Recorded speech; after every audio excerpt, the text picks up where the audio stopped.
Hello friends, Kenji, Numatanami Egashira here for some showcasing of decks from Pro Tour Hour of Devastation.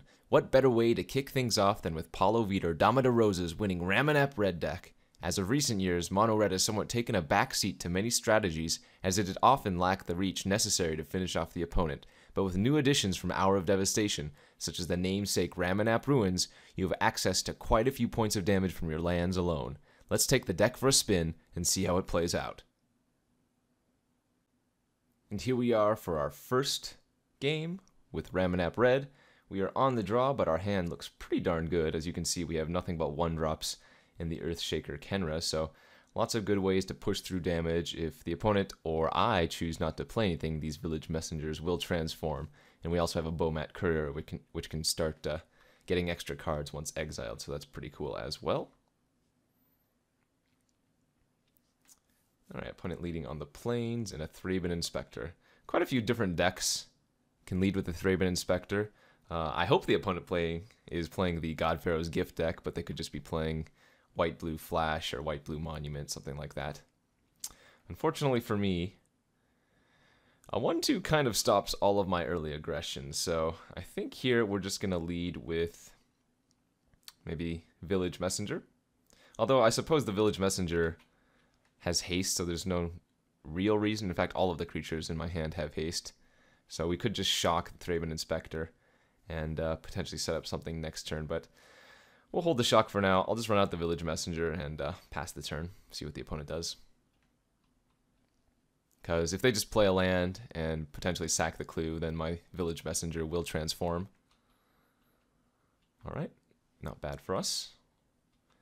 Get a nice little 2-2, which we will go ahead and attack with here. Nice to have one of our Ramunap Ruins already in our hand for some late game reach. Alright, get in for 2. And I'm just going to play out another Village Messenger here. I could have opted with the Earthshaker Kenra, but I'm going to go with the Villager here. Or sorry, yeah, the Village Messenger here, and then I can shock something at end of turn, and then go Kenra plus Bomat Courier the following turn. I don't want to shock main phase and get in for 1 extra point of damage, because then that would have transformed my previous Village Messenger back. Alright, looks like the opponent played a port town, revealing a prairie stream. I think we're going to go ahead and try to shock here. We might run into a Spell Queller, but we can negate the Spell Queller from blocking with the Earthshaker Kenra next turn. Okay, as expected. And an Abrade. That was actually a better draw here for me, so we're going to just Abrade the Spell Queller, the shock is going to come out, and we're going to shock the Thraben Inspector.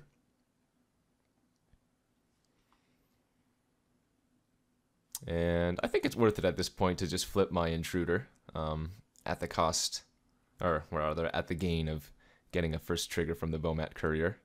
Because remember, I cast multiple spells this turn. I guess, actually, the Village Messenger was going to transform anyways because of Braid into shock, so even more reason to play out the Bomat Courier like I did. Okay, just another Thraben Inspector for the opponent. Carry Zev for us. Again, they could be holding up another Spell Queller here, but I think we just do go for the Earthshaker Kenra. Because if this resolve, it's real nice. Nice, perfect. And yeah, let's bash in for 5.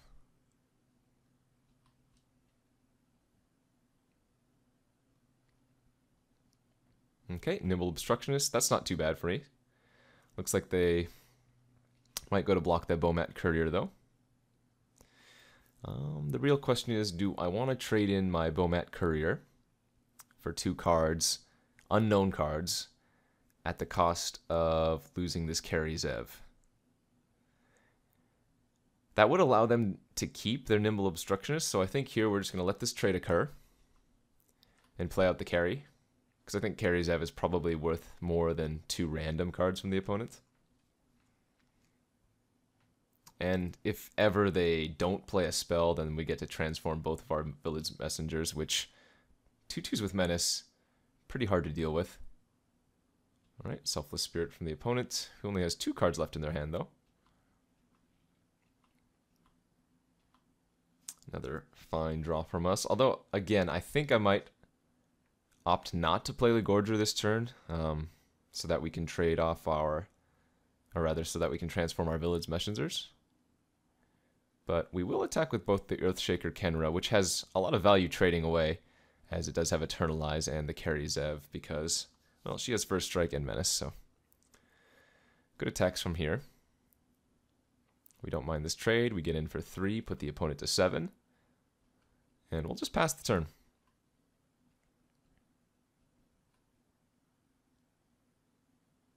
We'll see if the opponent cycles at end of turn, maybe. Yep, another Sensor being cycled. And now they're going to need to cast 2 spells this turn, otherwise they're just going to fall way too far behind, especially when I have the Ramunap Ruins. Yeah, they're just main phasing. Actually, that doesn't make too much sense because they need to cast 2 spells for my Moonrise, unless they plan on just sacrificing and, you know, transforming their Archangel, which I guess that is going to be their plan. So I'm going to take 2 here, and then they're going to transform their Avacyn, and we're going to take 3 more in addition to all of our creatures dying. Good play. Okay. Nothing I can do about that. But we do have a follow-up Gorger, and the Carry Zev that we just drew. Opponent on 1 card in hand with a clue, but they do have a 6/5 Avacyn, which is going to be a 3-turn clock. Ah, and a Gideon from them as well. Alright, so not looking too good for us here. They are going to get a little bit aggressive. They do have lethal next turn if I attack with both my creatures, so I can't afford to do that.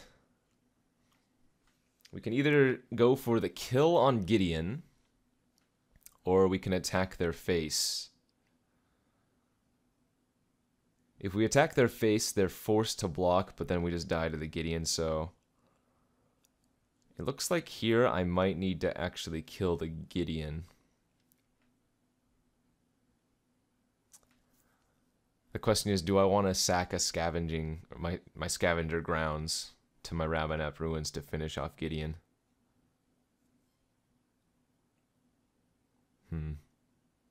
Because if I do, and I draw a land next turn, then I won't be able to Eternalize the Earthshaker Kenra.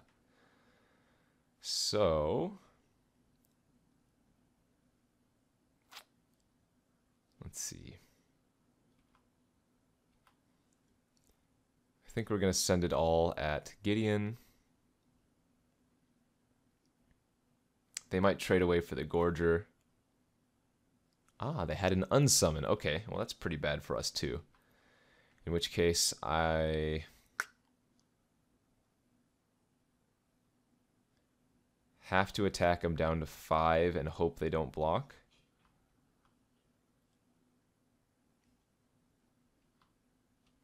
Okay, well, that's unfortunate. Because now we are dead. We'll simply just activate the Gideon and attack as a creature for 11 points of damage. I'm going to be forced to chump.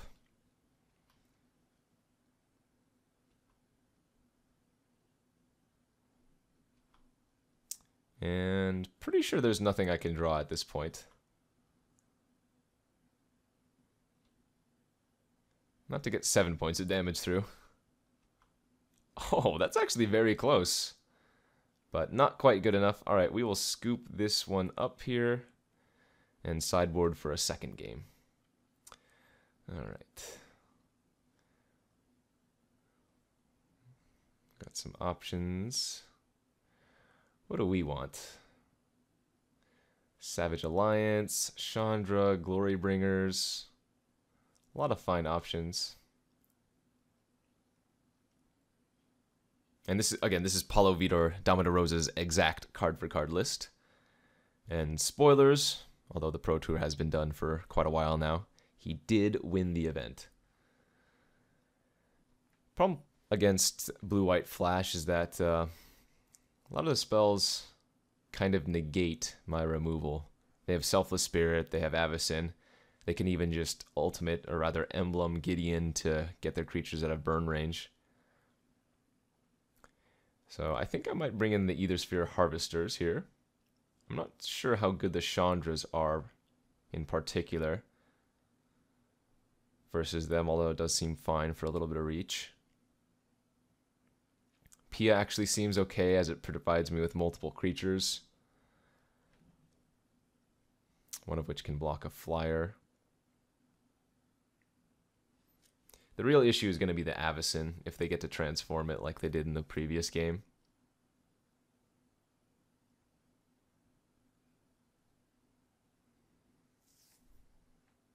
Although I suppose Harvesters might not be at their best versus Blue-White Flash. It does seem fine, though. A little bit harder to interact with for them. Although we did see the main deck unsummon. Could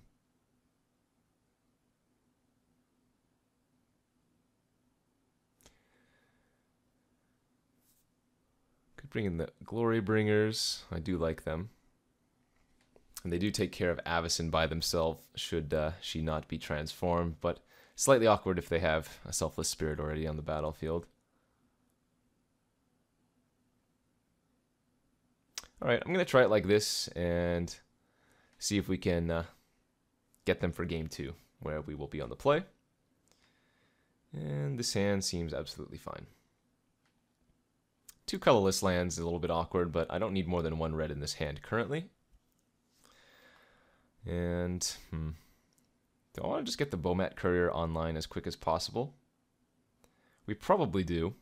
That being said, it's unlikely that he can make a play on turn 1, which would mean the Village Messenger transforms. And I think I like pushing the damage more than that 1 card.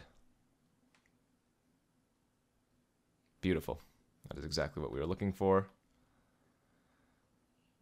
Okay. I'm going to hold up another red so that Bomat Courier can sacrifice if need be. Get in for 3. And like if the opponent just plays, you know, a 2-drop here, then I get to on-crop crash and still hit them for a ton, which would be really good. Although they didn't play anything, so that's quite nice. We're going to sandbag the Sun-Scorched Desert as I don't want them to know that I have another point of damage just randomly in my hand with a land. Okay, cycle the Censor. I wonder if that's even good for the opponent to keep the Censors in on the draw versus mono red in game 2. Opponent already on 10 life here though, revealing a Prairie Stream to their port town. And a Sunscourge Champion. Sunscourge Champion really, really nice. Does a ton of work versus these aggro decks, and you just see it in a lot of sideboards. It's good value. But do I kill them? I have 3, 6, 7, 8, 9. I have 11, 12 damage. So we just killed the opponent here on turn 4 because of the Sun-Scorched Desert. Get another on-crop Crasher. Get to exert one of our on-crops so that their creature cannot attack. Put him to 2, and that is a turn 4 kill, my friends. That's exactly what the mono-red deck was trying to do. Wow, brutal. I used to play mono-red way back in the day when I was, you know, only like 50 instead of 60 like I am right now, age-wise. Grim Lavamancer and Ensnaring Bridges and Blistering Fire Cats, those were my jam. Actually, I don't even remember if those were in Standard all at one time, but I'm going to assume my memory is not fading. So on the draw now versus Blue-White Flash. That game, again, went splendidly for us. I could see bringing in the Sand Stranglers. Or even the Pia Nalar. I'm not sure, actually, about these Harvesters, because the Harvesters are mainly there for, like, the lifelink in the mirror match and other aggressive strategies. But I'm not sure versus Flash they're completely necessary. They're nice to have, you know, 3/5 flyers, but there's probably better options. No Chandra's Defeats. I think I'm going to try the Pia Nalars. The Thopter tokens kind of put a wrench in Soulfless Spirit's plan, as it's a 2/1. And extra blockers for like Avacyn. Also, we can make things unable to block. So let's try this and go to a game 3 versus Blue-White Flash as the mono-red deck. We'll see if they want to play first, which presumably they do. I don't think you want to let the mono-red deck go on the play. Ooh, unfortunately our hand is a little bit stinky. We don't have any 1-drops. I do have a lot of reach, though. I have 2 Sunscorched Deserts and a Ramunap Ruins already in my hand, so that represents 1 damage, 2 damage, 3, 4, 5, 6, 7, 8 in just my lands. Now that being said, remember it's 4 mana to activate the Ramunap Ruins. I think this is borderline for sure, but I'm going to keep it. If you mulligan, I think that's also very, very respectable, as not having a 1-drop in this deck does hurt. But Karizev threatens a lot of damage if left unchecked, so hopefully we can draw some early interaction if nothing else. Port Town the lead for the opponent. Another Ramunap Ruins for me. Alright, we have a lot of damage in our lands, but this is not really a deck that you can get to the super late game against. Or rather, it's not really a long drawn out game, right? Versus like Control, where they don't kill you until turn 15. Blue-White Flash is actually pretty aggressive. Alright, so the opponent unsummoned our Karizev at end of turn. And then they played a very good one versus me, the Glory-Bound Initiate. We're going to go with the Village Messenger here. Attacking for 1. They are certainly not blocking. And then we will play out our Karizev again. They will have to exert here if they want to attack into Karizev, as she does have first strike. But that is a 4-point life gain for the opponent. And an 8-point life swing overall, as we take 4, they gain 4. Ooh, and a second Glory-Bound Initiate. Okay, I'm going to need to draw some removal here.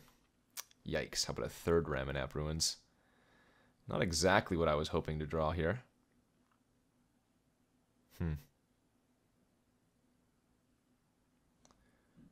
But what choice do I have? Let's go with the Crasher and attack in with everything.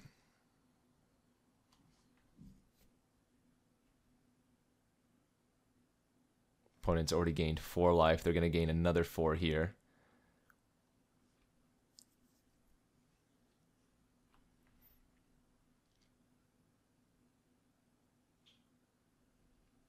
Brutal.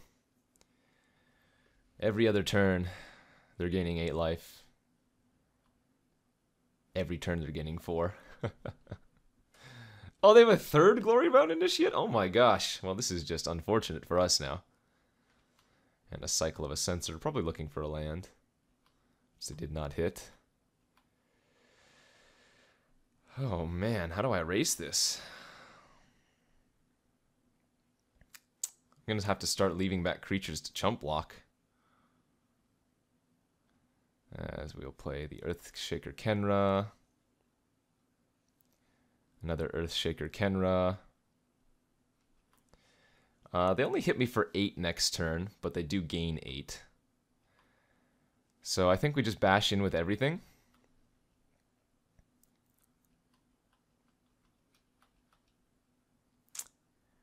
And if they double exert, then they're only going to have 1 creature to block next turn. Going to 4 is okay. If I was going to go to 2 in this attack, I would have left back a blocker, because then a flyer alone would kill us. But just to note, this is now 16 life that the opponent has gained this game from the Glory-Bound Initiates. Brutal. They might actually sacrifice their Clue main phase to draw a land. Ah, they do have the Selfless Spirit, though. Okay. Well, I'm close to killing them, right? 1, 2, 3, 4... 5, 6, 7, 8, 9, 10, 11, 12, 13, 14. I have 15 points of damage. Oh my gosh. I'm 1 point of damage short of killing the opponent, right? 1, 2, 3, 4, 5, 6, 7, 8, 9, 10, 11, 12, 13, 14. I have 15 points of damage. Holy moly. That's insane.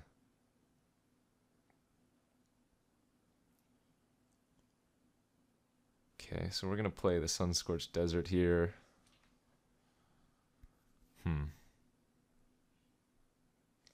I think I'm going to use a Ramunap Ruins at end of turn. I don't really want to exert right now. Although I could also... Let's see, if I play this on-crop Crasher, exert, get in for 3, 6, 7, 8, 9, have 3 blockers back. Oh, it's so close. If I wait, I also get to transform the Village Messenger, actually, so...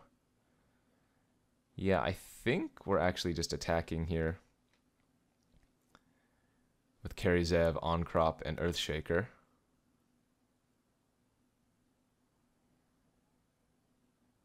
Letting them block if they want to. Leaving 2 creatures back. Okay, trading is okay here with me. Trading is okay there with me as well, as we do get to Eternalize later on. So the opponent's at 12 now. They're going to go back up to 16 next turn. It might actually be correct to just use my mana efficiently here and Eternalize the Kenra at this point. I think we're going to do that. Could also threaten to trade, but I'm not sure if that's the best game plan.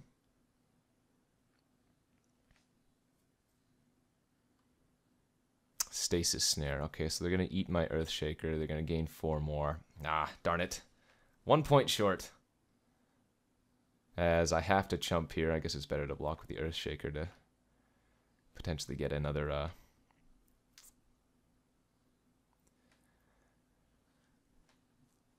Another blocker in. Man, maybe I did make a mistake there. Maybe I'm supposed to just double on-crop Crash and leave back 2 blockers. I think I might have thrown this game, because if I play my Crasher last turn, attack with both and exert both Crashers, and attack with Karizev, get in for 9 damage, then the opponent gains 4, but I'd have all of my creatures left.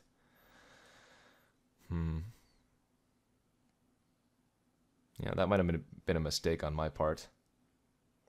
Close, though. Close.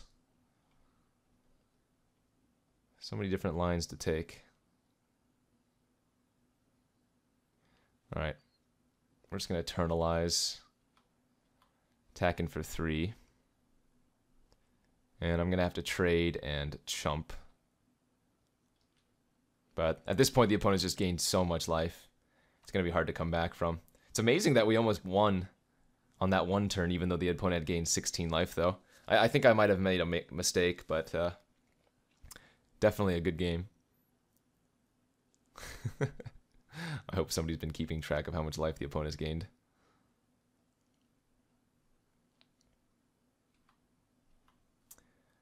Bomat Courier, probably not going to cut it. Alright, so let's play the on-crop Crasher. We can bash in for 6 here.